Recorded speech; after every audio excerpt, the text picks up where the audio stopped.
পাহাড়ের রানী দার্জিলিংয়ে আরও একবার। স্টিম ইঞ্জিনের ধোঁয়া উড়িয়ে ছুটে চলা চলন্ত টয় ট্রেন দেখতে আরও একবার দার্জিলিংয়ের পথে। এবারে দার্জিলিং সফর একটু আলাদা। সবচেয়ে কম খরচে মাত্র একদিনে কিভাবে তোমরা দার্জিলিংয়ের বেশ কিছু সাইট সিন করে আবার শিলিগুড়ি ফিরে আসবেন তার বিস্তারিত ভিডিও থাকছে আজকের গল্পে। বর্ষার মেঘে ঢাকা সবুজ পাহাড়ের টানে আরও একবার দীপুদার দার্জিলিংয়ের অভিমুখে রওনা হলাম। ভ্রমণপ্রিয় বাঙালির পাহাড় বলতেই সবচেয়ে আগে যে নামটি মনে আসে সেটি হলো পাহাড়ের রানী এই দার্জিলিং। যদি আপনাদের হাতে খুব কম সময় আর হাতে টাকা পয়সা খুব কম থাকে অথচ ঘোরার ইচ্ছেটা প্রবল, তাহলে ঘোরার ইচ্ছেটাকে বাদ না দিয়ে বেরিয়ে পড়ুন আমার মতো করে দার্জিলিং ঘুরতে। একদিনে দার্জিলিংয়ের বেশ কিছু ঐতিহাসিক স্থান, ঐতিহাসিক হেরিটেজ ঘুম স্টেশন ঘুরে, ঘুম মিউজিয়াম দেখে, বাতাসিয়া লুপের অসম্ভব সৌন্দর্য উপভোগ করতে করতে, ঘুম মনেস্ট্রি ঘুরে, দার্জিলিংয়ের ম্যাল রোডে নিজের পরিবার পরিজনদের নিয়ে বেশ কিছুটা সময় কাটিয়ে, মহাকাল মন্দিরে পুজো দিয়ে আবার ওই একই দিনে ফিরে আসতে পারেন শিলিগুড়ি। পুরো এই একদিনের ট্রিপে আপনাদের খরচ হবে মোটামুটিভাবে 450 থেকে 500 টাকার মতো। কিভাবে আপনারা এই 500 টাকায় দার্জিলিং ট্রিপে আসবেন, কিভাবে যাবেন, কি কি দেখবেন, খাওয়া দাওয়া খরচ কত, এন্ট্রি ফি কত, সব ডিটেলস জানাবো এই ভিডিওতে। একদিনে দার্জিলিং ঘুরে আবার ফিরে যেতে হলে আপনাদেরকে অবশ্যই খুব সকাল সকাল শিলিগুড়ি থেকে রওনা দিতে হবে। এক্ষেত্রে আপনারা রেড বাস অ্যাপ থেকে শিলিগুড়ির তেনজিং নড়গে বাস স্ট্যান্ড থেকে দার্জিলিংয়ের উদ্দেশ্যে চলাচলকারী বাসের টিকিট কেটে নিন। সকাল 7টা এবং 8টার বাসের টিকিট অনলাইনে পেয়ে যাবেন। আগে থেকে টিকিট কেটে নিন, ভাড়া পড়বে 105 টাকার মতো। যদি আপনি আরও সকাল সকাল আসেন তাহলে 6টার সময় বাস ধরতে পারেন। প্রত্যেক 20 থেকে 30 মিনিট অন্তর শিলিগুড়ি থেকে দার্জিলিংয়ের উদ্দেশ্যে এই বাস কিন্তু ছাড়ে। মোটামুটি 3 ঘন্টা সময় লাগবে শিলিগুড়ি থেকে দার্জিলিং পৌঁছতে। আমরা সকাল 7টার বাসের টিকিট কেটে নিয়েছিলাম রেড বাস অ্যাপ থেকে। মোটামুটি শিলিগুড়ির শহরতলি পেরিয়ে আমরা এখন সুকনার পথে। আর এই সুকনার অসম্ভব সৌন্দর্যপূর্ণ এই রাস্তা দিয়ে আমরা দার্জিলিং যাব। দূরে ওই পাহাড় দেখা যাচ্ছে আর দুধারে চায়ের বাগান আর সারি সারি সবুজ গাছে প্রকৃতি যেন ঢেলে সাজিয়েছে এই সুকনাকে। বৃষ্টি ভেজা পাহাড় কিংবা মেঘাচ্ছন্ন পাহাড় কিংবা কুয়াশার পাহাড় কিংবা রোদ ঝলমলে পাহাড়, দার্জিলিংয়ের পাহাড় কিন্তু সবসময় বাঙালির মনে এক আলাদা আনন্দ দেয়। আজ আগস্ট মাসের 14 তারিখ। আমরা মোটামুটি বৃষ্টি ভেজা পাহাড় দেখব বলেই বেরিয়ে পড়লাম দার্জিলিংয়ের উদ্দেশ্যে। মোটামুটি 1 ঘন্টা যাওয়ার পরে এখানে 20 মিনিটের একটা ব্রেক দেবে বাস। সেখানে আপনারা চাইলে ব্রেকফাস্ট করতে পারেন। এছাড়া এখানে কিন্তু টয়লেটের ব্যবস্থাও রয়েছে। মোটামুটি আমাদের সময় লাগবে প্রায় 3 ঘন্টা মতো, যদি রাস্তায় খুব একটা জ্যাম না থাকে। দেখতেই পাচ্ছ যত উপরে উঠছি কুয়াশা বা মেঘে ঢাকা পাহাড় দেখতে কিন্তু বেশ ভালো লাগছে। দেখতে দেখতে আমরা চলে আসলাম ঘুম স্টেশনে। তোমাদেরকে বলে রাখি কিভাবে তোমরা এই ট্যুরটা প্ল্যান করতে পারো। আমরা সবার প্রথম যেটা করেছি, বাসে করে এই ঘুম স্টেশনে নেমে পড়েছি। ঘুম স্টেশনের ভেতর রয়েছে একটা মিউজিয়াম। এই মিউজিয়ামটা আমরা ঘুরে দেখব।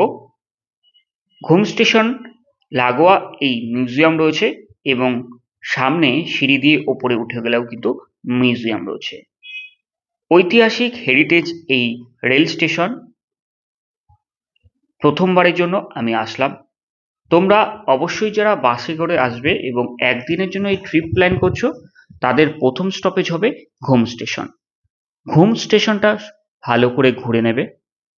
তারপরে এই স্টেশনে রয়েছে ঘুম মিউজিয়াম, টয় ট্রেন, আর এই হচ্ছে ঘুম স্টেশনের টিকিট কাউন্টার, টাইম টেবিল সমস্ত কিছুই কিন্তু শো করছে। আর এদিকে রয়েছে ডিজেল ইঞ্জিনের টয় ট্রেন ঘুম স্টেশন থেকে ছাড়ার জন্য কিন্তু প্রস্তুত হয়ে রয়েছে। দুটো কোচের এই টয় ট্রেন কিন্তু দেখতে বেশ ভালো লাগে। হাতে যদি সময় থাকে বা একটা দিন স্টে করো তবে অবশ্যই এই টয় ট্রেনের মজা নিতে পারো। তোমরা ঘুম স্টেশন বা দার্জিলিং স্টেশন থেকেও কিন্তু টয় ট্রেন চাপতে পারো। এই ঐতিহাসিক ঘুম স্টেশনে প্রথমবারের জন্য আমি। শুরুতেই তোমরা বাসের টিকিট কেটে শিলিগুড়ি থেকে দার্জিলিং এর পথে আসবে যখন, সবার প্রথম স্টপেজ এই ঘুম স্টেশনে। ঘুম স্টেশনটা ভালো করে ঘুরে নিয়ে বেশ কিছুটা সময় কাটিয়ে নিতে পারো, ফটোগ্রাফি ভিডিওগ্রাফি সমস্ত কিছুই করতে পারো এই ঐতিহাসিক ঘুম স্টেশনে। আর এই ডান দিকে সিঁড়ি দিয়ে, কাঠের সিঁড়ি দিয়ে ওপরে তোমাদেরকে উঠে আসতে হবে, সেখানে ভেতরে রয়েছে একটা সুন্দর মিউজিয়াম। ঐতিহাসিক ঘুম স্টেশনের ইতিহাসকে এই মিউজিয়ামের ভেতর কিন্তু তুলে ধরা হয়েছে। সমস্ত যাবতীয় ডিটেলস, শংসাপত্র, সার্টিফিকেট সমস্ত কিন্তু ফ্রেমবন্দি করে রাখা হয়েছে এই মিউজিয়ামের ভেতরে। তার সাথে সাথে পুরোনো দিনের বেশ কিছু আসবাবপত্র রয়েছে, বেশ কিছু সরঞ্জাম রয়েছে, রেলের বেশ কিছু নথি রয়েছে, সমস্ত কিছুই কিন্তু ফ্রেমবন্দি রয়েছে এই মিউজিয়ামের ভেতরে।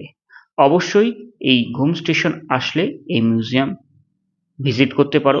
যদিও বাইরে 20 টাকা করে এন্ট্রি ফি লেখা ছিল, কিন্তু কোথাও কোনো কাউন্টার বা সিকিউরিটি দেখলাম না যেখান থেকে তোমরা টিকিট কাটতে পারবে। তো আমরা নর্মালি প্রবেশ করলাম ভেতরে। বেশ কিন্তু সুন্দর ভেতরে সাজানো রয়েছে, সবকিছু একদম খুব সুন্দর করে সাজিয়ে গুছিয়ে রাখা হয়েছে ঐতিহাসিক এই ঘুম স্টেশনের রেল মিউজিয়ামে। ইতিহাসকে তোমরা খুব সামনে থেকে এখান থেকে দেখতে পাবে। টয় ট্রেনের ইতিহাস এবং এই ঘুম স্টেশনের ইতিহাসকে কিন্তু তোমরা এই ঘুম মিউজিয়ামে আসলে দেখতে পাবে। বিভিন্ন রেপ্লিকা রয়েছে, সে সময়ের যন্ত্রপাতি রয়েছে, সে সময়ের বিভিন্ন সরঞ্জাম রয়েছে, ঘড়ি রয়েছে, আর সাথে রয়েছে বেশ কিছু পেন্টিং, যেগুলো কিন্তু নজর কাড়বে তোমাদের সবার।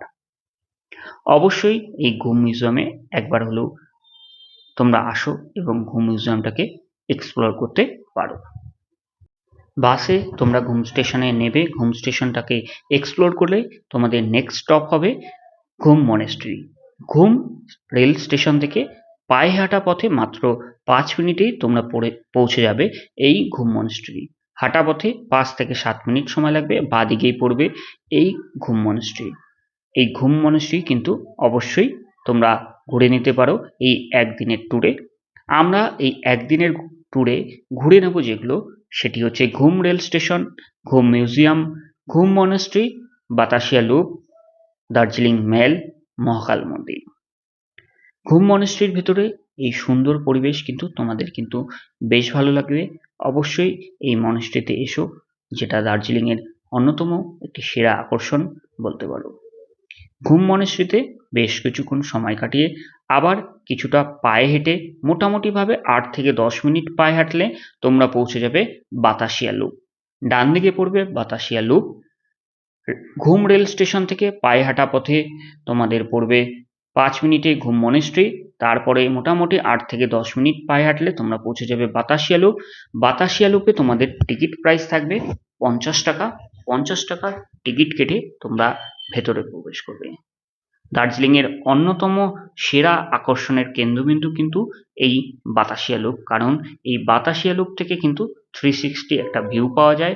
আর এখান থেকে কিন্তু যে টয় ট্রেন আছে সেই টয় ট্রেন কিন্তু মোটামুটি ভাবে 360 একটা সার্কেল করে ঘোরে।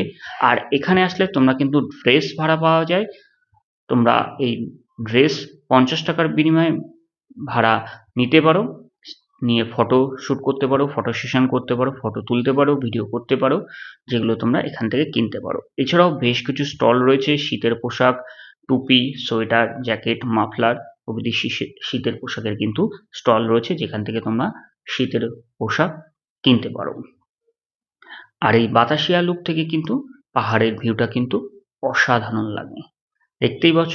যদিও বাতাসিয়া লুপে এবার আমরা টয় ট্রেন দেখতে পারলাম না, আর এই বর্ষার সিজনে কিন্তু কাঞ্চনজঙ্ঘাও দেখতে পাবে না।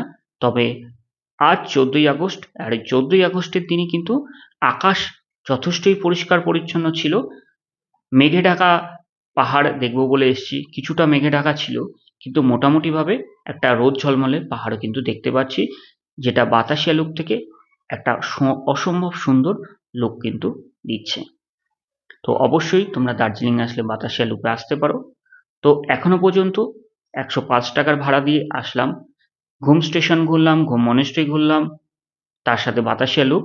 তো বাতাসিয়া লুপের টিকিট প্রাইস বলে দিই, 50 টাকা করে পড়েছে। এখন অবধি খরচ পড়েছে মোটামুটিভাবে 155 টাকা। আর শিলিগুড়ি তোমাদেরকে আসতে হবে, এনজিপি থেকে যদি আসো তাহলে ম্যাজিকে পড়বে 30 টাকা মতো, টোটো ধরে আসলেও 30 টাকা মতো তোমাদের কিন্তু শিলিগুড়ি জংশন বাস স্ট্যান্ড। এবার আমরা একটা কাজ করবে, বাতাসিয়া লুপ থেকে বেরিয়ে তোমরা বাসের জন্য ওয়েট করবে। বাসে দার্জিলিং বাস স্ট্যান্ড সময় লাগবে মোটামুটিভাবে 20 মিনিট মতো, ভাড়া পড়বে 10 টাকা। যদি শেয়ার গাড়িতে যাও ভাড়া পড়বে 30 টাকা। তো 20 মিনিট থেকে 25 মিনিট অন্তর অন্তর বাস চলে, সেইভাবে তোমরা যদি ঘুরতে পারো তাহলে মোটামুটি 10 থেকে 5 মিনিট বা 20 মিনিটের অন্তরে তোমরা বাস পেয়ে যাবো, যার ভাড়া পড়বে 10 টাকা। 10 টাকা দিয়ে বাতাসিয়া লুপ থেকে চলে আসো দার্জিলিং ম্যালে। দার্জিলিং ম্যালে বেশ কিছুক্ষণ সময় কাটাও, ফটো তোলো, ভিডিও করো, তার সাথে সাথে কোয়ালিটি টাইম স্পেন্ড করো, চাইলে শপিং করতে পারো। আর দিনের বেলা আসলে বেশ কিছু দোকানপাট রয়েছে যেখান থেকে শপিং করতে পারো। আর এই ডান দিকের রাস্তা দিয়ে চলে গেছে মহাকাল মন্দির, সেখানে তোমরা পুজো দিতে পারো। আর এই হোপে যদি ছবি না তোলো তাহলে তো মিস করবে। আর সর্বশেষ তোমরা যেটা করবে, দার্জিলিং ম্যাল ঘুরে ম্যাল থেকে নিচের দিকে নেমে আসবে, আর এই নিচের দিকে নেমে আসলেই রয়েছে হোটেল মহাকাল, যেখানে কিন্তু বাঙালি থালি তোমরা পেয়ে যাবে।